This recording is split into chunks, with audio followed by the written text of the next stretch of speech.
सभी थाने ध्यान दें।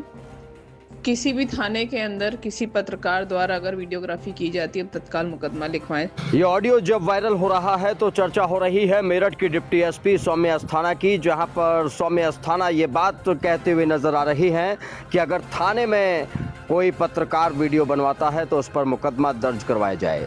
सवाल यह है कि इनका नाम सौम्या है, लेकिन संविधान के अधिकारों को लेकर ये सौम्यता नहीं दिखा रही। सवाल ये भी है कि थानों में पत्रकारों का कैमरा चले तो पुलिस को डर किस बात का लग रहा है। सवाल ये भी है कि आखिर सौम्या अस्थाना को ऐसा क्यों कहना पड़ा, आखिर इसकी वजह क्या है। कहीं कुछ ऐसे पत्रकार तो नहीं हैं जो लगातार पुलिस के लिए परेशानी का सबब बने हुए हैं।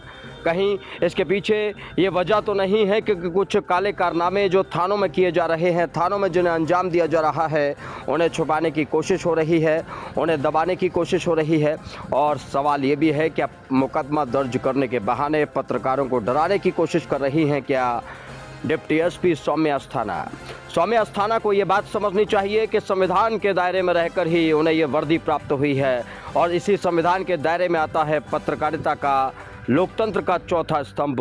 और अगर पत्रकारों पर वो मुकदमा दर्ज करवाने की बात कर रही हैं तो ये बात तो सौम्या अस्थाना और पुलिस प्रशासन को समझ लेनी होगी कि उनकी फाइलें कम पड़ जाने वाली हैं। सभी थाने ध्यान दें। किसी भी थाने के अंदर किसी पत्रकार द्वारा अगर वीडियोग्राफी की जाती है तो तत्काल मुकदमा लिखवाएं। थाना टीपी नगर में शायद अभी कोई प्रकरण चल रहा है, मैंने उसको बता दिया है कि अगर आप मुझे थाने के अंदर दिख गए तो मैं ये कार्रवाई करवा दूंगी। तो थाने पे जो फोर्स है, जो पहरा खड़ा, उनको भी ये चीज़ ब्रीफ कर दिया जाए। किसी हालत में मेरे किसी थाने के अंदर कोई वीडियोग्राफी किसी पत्रकार द्वारा नहीं की जाएगी। अगर ऐसा होता है तो उस दिन के जो डे ऑफिसर है उनकी और थाना प्रभारी से भी फिर मैं बात करूँगी।